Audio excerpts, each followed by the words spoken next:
జై శ్రీరామ్. శ్రీమాత్రే నమః. శ్రీ గురుభ్యో నమః. దేవగురువైన బృహస్పతి వృషభ రాశిలో ఆయన సంచారం చేస్తూ ఉన్నారు. ఈ 2025వ సంవత్సరం ఫిబ్రవరి 5వ తారీఖు నుంచి వక్రగతిలో ఉన్న గురు భగవానుడు సవ్యగతిలోకి వస్తున్నారు. కాలపురుషుడి కుండలిలో 2వ రాశి మరియు చంద్రభగవానుడికి పుష్కరాంశ ఆయన రాశి ఈ వృషభ రాశి. పుష్కరాంశ అంటే చంద్రభగవానుడు రోహిణి నక్షత్రం 2వ పాదంలో కనుక ఎవరి జన్మజాతకంలో అయినా ఉంటే అది శుభ పుష్కరాంశగా మనం కౌంట్ చేస్తాం. అశ్విని నక్షత్రం మొదటి పాదము, రోహిణి నక్షత్రం 2వ పాదం, ఇలా కొన్ని నక్షత్రాలు ఉంటాయి. ఆ పాదాలను అనుసరించి అంటే మొదటి పాదంలోనే పుట్టాలి. అశ్విని నక్షత్రం మొదటి పాదంలో పుడితే ఏ గ్రహం అయితే ఉంటుందో అది చాలా మంచి ఫలితాలను ప్రసాదిస్తుంది. మళ్ళీ అక్కడ ఎలాంటి ఫలితాలను ప్రసాదిస్తుంది అనేది మన జన్మజాతకాన్ని బట్టి ఆధారపడి ఉంటుంది.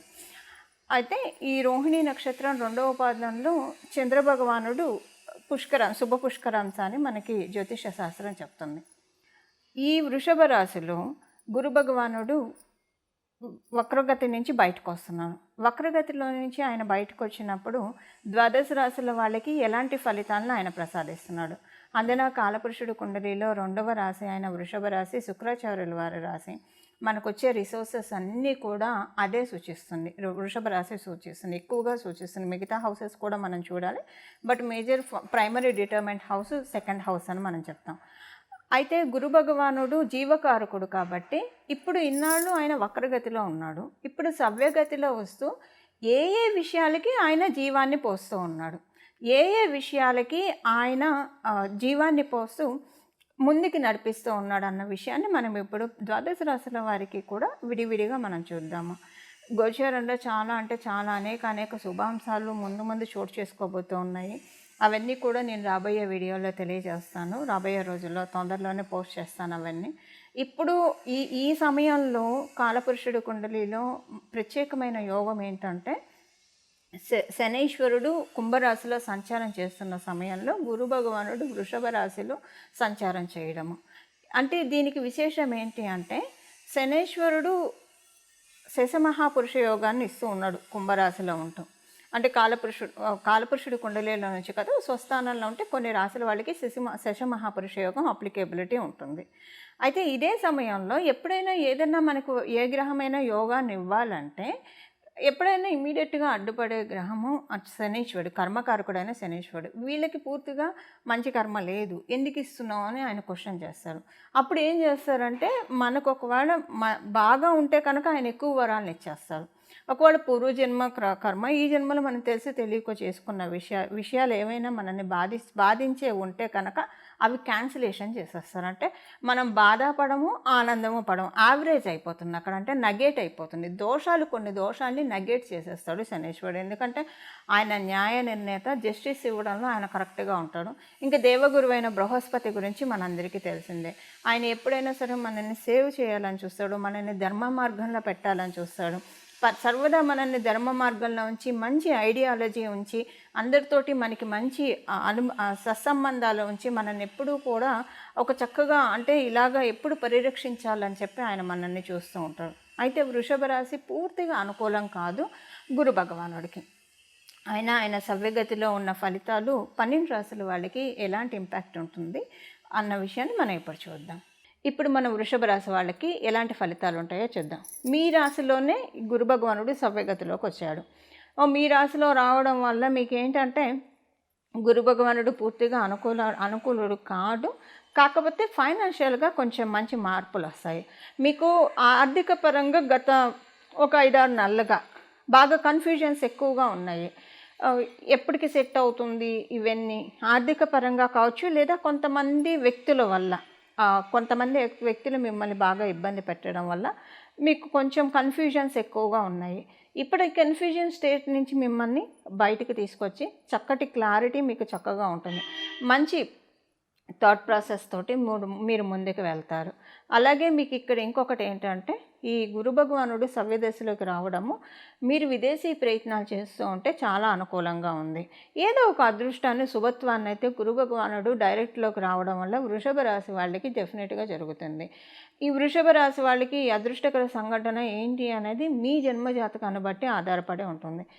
ఉదాహరణకి అది మీ కెరియర్కి సంబంధించింది కావచ్చు, మీరు వివాహం కోసం ప్రయత్నిస్తుంటే మంచి సంబంధం సెట్ అవ్వచ్చు, మీరు విదేశాలు వెళ్ళాలని ప్రయత్నిస్తూ ఉంటే మీరు విదేశాలు వెళ్ళడానికి ఇలాగ ఏదో ఒక అంశంలో డే టు డే లైఫ్లో ఉండే అంశాల్లో చక్కటి శుభవార్తల్ని మీకు సంబంధించి మంచి శుభవార్తలు అందుకోవడానికి అవకాశం చక్కగా ఉంది. గురు భగవానుడు జీవకారకుడు కాబట్టి మీ రాశిలో ఉండడం వల్ల మీకు జీవాన్ని ఎక్కువగా ఇస్తున్నాడు, జీవాన్ని చక్కగా ఇస్తూ ఉన్నాడు. సో మీకు ఏదైనా హెల్త్ ప్రాబ్లమ్స్ ఉంటే డెఫినెట్గా ఈ 5-6 నెలల్లో కొంచెం హెల్త్ డిస్టర్బెన్స్ అదే ఉంది.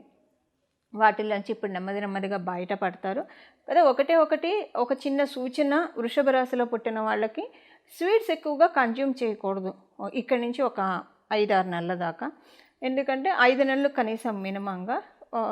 ఎందుకంటే ఇప్పుడు మీరు స్వీట్స్ తినడం వల్ల మీకు ఏదైనా బాడీలో కొంచెం హార్మోన్ ఇంబ్యాలెన్స్ వచ్చి కొంచెం ఛాన్స్ ఉంది. సో కొంచెం స్వీట్స్కి అవాయిడ్ చేయండి.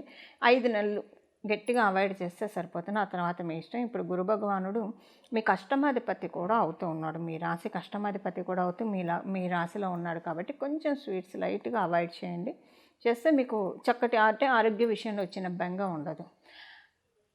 అది కూడా ఏంటంటే మీ రాశికి ఆయన పూర్తిగా అనుకూలం కాదు కాబట్టి, లేకపోతే అనుకూలుడైతే చాలా మంచి ఫలితాలు ఇస్తాడు. ఇప్పుడు ఏం చేస్తాడంటే మీకు ఆరోగ్యపరంగా ఏదో ఒక దెబ్బ కొట్టి మీరు అనుకున్న కోరికల్ని తీరుస్తాడు. మీకు ఆయన లాభాధిపతి కూడా అయ్యాడు. సో మీరు అనుకున్న కోరికల్ని ఎప్పుడైనా నైట్ టైం 10:30 నుంచి 10:00 లోపల మీరు ఏదైనా ఒక దైవాన్ని ధ్యానిస్తూ, నామంతో ధ్యానిస్తూ మీకున్న కోరికలు డబ్బు పరంగానే కోరికలు అవుతాయి, డెఫినెట్గా అవుతాయి. అంటే మీరు వృత్తిలో బాగా రాణించాలంటే ఉద్యోగం కావచ్చు, వ్యాపారం కావచ్చు. ఇది ఒక బోనస్ రెమెడీ వృషభ రాశిలో పుట్టిన వాళ్ళకి. గురు భగవానుడు సవ్యగతిలోకి వచ్చినప్పుడు ఇచ్చే ఫలితాలను ఇప్పటిదాకా మనం చూసాము. ద్వాదశ రాశుల వాళ్ళు చేసుకోవాల్సిన పరిహారం ఏంటి అంటే ఏ స్తోత్రం చదువుకోవడం వల్ల గురు భగవానుడు ఇప్పుడు 12 ఏళ్ళు గురు భగవానుడు ఈ సవ్యగతి ఇంకా బాగా మీ జన్మజాతకంలో గురుబలం ఉన్నా లేకపోయినా కూడా మీరు చక్కగా తీసుకోవచ్చు. ఈ విషయాన్ని మనం ఇప్పుడు ఒకసారి చూద్దాము. ఇది మనకి స్వామి గురు భగవానుడు అంటేనే గురుమూర్తి, మనందరికీ తెలుసు. ఆయన ఉన్నది శుక్ర రాశిలో కాబట్టి అమ్మవారిని మనం ఆరాధించాలి. అమ్మవారిని గురుమూర్తి రూపంలో ఆరాధించాలి. ఆ నామాలు ఏంటి ఇప్పుడు మనం చూద్దాం. అంటే అమ్మవారిని గురు రూపంలో మనం ఆరాధించాలి. ఇప్పుడు శుక్ర భగవానుడు అంటేనే అమ్మవారు. అందువల్ల మనకి జన్మజాతకంలో శుక్ర భగవానుడు ఎక్కడైతే ఉంటాడో అక్కడ సీతమ్మవారు కూర్చుందనో, శ్రీ మహాలక్ష్మి అమ్మవారు కూర్చుందనో మన పెద్దలు అంటే జ్యోతిష శాస్త్రాన్ని బాగా కాచి వడపోసిన పెద్దల దగ్గర మనం నేర్చుకుంటే కనుక వాళ్ళు మనకు అలానే టీచ్ చేస్తారు. ఇక్కడ శుక్ర భగవానుడు అని వాళ్ళు చెప్పరు, ఇక్కడ సీతమ్మవారు కూర్చుంది, ఇక్కడ శ్రీ మహాలక్ష్మి అమ్మవారు కూర్చుంది ఈ చాట్లో అంటే ఈ ప్లేస్లో అని చెప్తారు. అలాగే 12వ స్థానానికి వచ్చేసరికి వాళ్ళు ఏం చెప్తారంటే 12వ స్థానం అంటే సహజంగా లాసెస్, వ్యయము, ఖర్చు ఇలా రకరకాలుగా ఉంటాయి. అందులో కూడా చాలా మంచి విషయాలు ఉంటాయి. గిఫ్ట్ డీడ్స్ ఉంటాయి 12వ స్థానం నుంచి గిఫ్ట్ డీడ్స్. ఇప్పుడు ఎందుకు నేను 12వ స్థానాన్ని ప్రత్యేకంగా తీసుకున్నాను అన్న అంశాన్ని నేను మీకు చెప్తాను. 12వ స్థానం గిఫ్ట్ డీడ్స్. అలాగే 12వ స్థానం మన ఫారెన్ ట్రావెల్స్ని సూచిస్తుంది. అలాగే ఎక్స్పోర్ట్ అండ్ ఇంపోర్ట్స్ని సూచిస్తుంది 12వ స్థానము. ఇంకా మేజర్గా మనకి అంటే జ్యోతిష శాస్త్రాన్ని ఎవరైతే అమ్మవారి ఉపాసన అంటే బాగా తపస్సులాగా తీసుకుంటారో వాళ్ళు ప్రతి ఒక్క హౌస్ను కూడా బ్యూటిఫుల్గా చూస్తారు. సో వాళ్ళు ఏం చెప్తారంటే పెద్దలు, ఇప్పుడు అంటే నేను చెప్పేది చాలా కాలం క్రితం పెద్దలు మనకి ఎలా చెప్తారంటే, మనకి టీచ్ చేసేది వాళ్ళు ఎలా చేస్తారంటే, బాగా వయోవృద్ధుల దగ్గర మనం నేర్చుకుంటే వాళ్ళు టీచ్ చేసే పద్ధతి ఎలా ఉంటుందంటే 12వ స్థానం అంటే అమ్మ ఒడి అని చెప్తుంది. ఎప్పుడైనా సరే ఒక పసిబిడ్డడు తల్లి ఒడిలోనే ప్రశాంతంగా పడుకుంటారు. తల్లి ఒడి అంటే ఏంటంటే మన అమ్మ ఒడి కావచ్చు లేదా జగన్మాత యొక్క ఒడి, తల్లి ఒడి. ఇప్పుడు ఇది ఎంత ఎందుకు చెప్తున్నానంటే మనకి కాలపురుషుడు కుండలిలో 12వ స్థానానికి అధిపతి గురు భగవానుడు. 12వ స్థానానికి అధిపతి గురు భగవానుడు. ఇన్ని విశేషాంశాలు కూడుకున్న గురు భగవానుడు మనం ఇప్పుడు ఈ నామాన్ని జపించడం వల్ల అమ్మవారికి సంబంధించిన ఇప్పుడు మనం తెలుసుకోబోయే ఈ నామాన్ని జపించడం వల్ల, అంటే గురు భగవానుడిని మనం అమ్మవారు గురు రూపంలో వస్తే ఎలా ఆరాధిస్తామో అలా ఆరాధించడం వల్ల. ఇందులో ఒకటి, మనం సరస్వతి అమ్మవారి పూజ చేసుకోవచ్చు ప్రతిరోజు. లేదా గాయత్రి అమ్మవారి, మగవాళ్ళైతే గాయత్రి మంత్రాన్ని జపించడం కావచ్చు, లేదా అష్టోత్తర శతనామావళి, గాయత్రి అమ్మవారి అష్టోత్తర శతనామావళి చదవడం, లేదంటే ఇప్పుడు మనం తెలుసుకోబోయే ఈ నామాన్ని జపించడం వల్ల. దీనివల్ల ఏమవుతుందంటే మనకి వ్యయస్థానం కనుక ఇప్పుడు మనకు ఒక మంచి అవకాశము. అంటే వ్యయస్థానం అంటే మీనరాశి, కాలపురుషుడు కుండలిలో నేను చెప్పేది వ్యయస్థానం, కాలపురుషుడు కుండలిలో మీనరాశి. ఎవరి జన్మ జాతకంలో వ్యయస్థానం బాగోలేదు కాలపురుషుడు కుండలిలో నుంచి, అలాగే వాళ్ళది కూడా ఇప్పుడు మనం చేసే ఈ నామాల వల్ల రెండు సెట్ అయిపోతాయి. ఇప్పుడు సపోజ్ కాలపురుషుడు కుండలిలోంచి వ్యయస్థానం మేషరాశి వాళ్ళకి మీనరాశి 12వ స్థానం అవుతుంది. వృషభ రాశి వాళ్ళకి అదే వ్యయస్థానము లాభస్థానం అవుతుంది. మిథున రాశి వారికి అదే వ్యయస్థానము వాళ్ళకి దశమ స్థానం అవుతుంది. కర్కాటక రాశి వాళ్ళకి 9వ స్థానం అవుతుంది. సో అంటే దీనివల్ల ఏమవుతుందంటే వాళ్ళకి మీనరాశి ఏ పోర్ట్ఫోలియో వచ్చిందో, ద్వాదశ భావాల్లో ఏ భావంలో కనుక అది సూచిస్తూ ఉంటే ఆ భావాన్ని మనం కరెక్ట్ చేసుకున్న వాళ్ళం అవుతాం. దానికే ఇప్పుడు మనం తెలుసుకోబోయే ఈ నామాలు చక్కటి ఫలితాలను ఇస్తాయి. ఒకవేళ బ్యాడ్ ఇంపాక్ట్స్ ఇస్తూ ఉంటే బ్యాడ్ ఇంపాక్ట్స్ని మనం తీసేస్తుంది. అండ్ 12వ స్థానం మోక్షస్థానం అని చెప్తుంది జ్యోతిష శాస్త్రం. మోక్షస్థానం అంటే ఏంటంటే ఇప్పుడు మోక్షం అంటే ఒకటే మోక్షం అని కాదు, మనకున్న కష్టాల నుంచి కూడా మనకి మోక్షం కలగాలి, మనకున్న బాధల నుంచి కూడా మనకి మోక్షం కలగాలి. అది కలిగినా కూడా మనం లిబరేట్ చేస్తుంది. 12th హౌస్ మనల్ని లిటరల్గా లిబరేట్ చేస్తుంది మన చుట్టూ ఉన్న బ్యాడ్ సిచ్యువేషన్స్ నుంచి. సో ఇప్పుడు మన చుట్టూ ఉన్న బ్యాడ్ సిచ్యువేషన్స్ ఒకవేళ ఉంటే కనుక వాటి నుంచి మనం లిబరేట్ చేసుకోవడానికి, అలాగే 12వ స్థానాన్ని బలపరుచుకోవడానికి, కాలపురుషుడు కుండలిలో 12వ స్థానాన్ని అది గురు భగవానుడి స్థానం కాబట్టి దాన్ని బలపరుచుకోవడానికి ఇది చక్కటి అవకాశం, ఒక సువర్ణ అవకాశం, ఒక మహత్తర అవకాశము. అది ఎలానే ఇప్పుడు మనం చూద్దాము. ఇప్పుడు మనం మంత్రం చూద్దాము. అమ్మవారిని ఆ గురు రూపంలో ప్రార్థించాలంటే ఏ మంత్రం అయితే మనకి సత్వరమైన ఫలితాలు వస్తాయి అది మనం చూద్దాము. వాగ్దేవ్యే నమః హంసాసనాయే నమః, వాగ్దేవ్యే నమః హంసాసనాయే నమః, వాగ్దేవ్యే నమః హంసాసనాయే నమః. ఈ నామం జపించడం వల్ల ప్రతిరోజు 108 సార్లు, 21 సార్లు లేదా 108 సార్లు ప్రతిరోజు ఈ నామాన్ని జపించడం వల్ల మనకి ఇప్పుడు ప్రస్తుతం గోచారంలో గురు భగవానుడు ఉన్న సవ్యగతి మన కుండలిలో, మన జన్మజాతకంలో ధనుసు రాశిని, మీనరాశిని కూడా చక్కగా క్యూర్ చేస్తుంది. ఇది ఒక ట్రీట్మెంట్ లాగా కూడా మనం భావించవచ్చు. అంటే ఏదన్నా ఇబ్బందులు ఉంటే, ఆ రాశులకు సంబంధించిన ఇబ్బందులు ఉంటే వాటన్నిటినీ కూడా తీసి ఆ దోషాలన్నీ కూడా చాలా నివృత్తి చేయబడతాయి. అలాగే యోగాలు ఉంటాయి, కొన్నిసార్లు యోగాలు ఇనాక్టివ్ స్టేట్లో ఉంటాయి. ఎప్పుడైనా అవయోగాలు నిద్రాణంగా ఉంటే మంచిది, యోగాలు నిద్రాణంగా ఉండకూడదు, జాగృత అవస్థలో ఉండాలి. అయితే ఒక్కొక్కసారి రివర్స్ అవుతూ ఉంటుంది.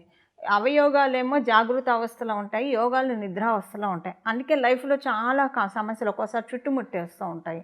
సో ఇలాంటి ప్రత్యేకించి కన్ఫ్యూజన్ స్టేట్లో ఉన్నప్పుడు, ఎందుకంటే గురువుయే మనకి సరైన గైడెన్స్ ఇవ్వగలుగుతాడు, సరైన మార్గనిర్దేశం చేయగలిగేది ఒక గురు భగవానుడు మాత్రమే. సో మనకి అలాంటి సందిగ్ధ పరిస్థితులు రాకుండా ఉండడానికి ఇప్పుడు మనం తెలుసుకున్న ఈ నామాలు జపించడం వల్ల చాలా చక్కటి సత్ఫలితాలు గోచారంలో ఉన్న గ్రహ దేవతలు మనకి కలగజేస్తాయి. మంగళం. నమో భగవతే వాసుదేవాయ.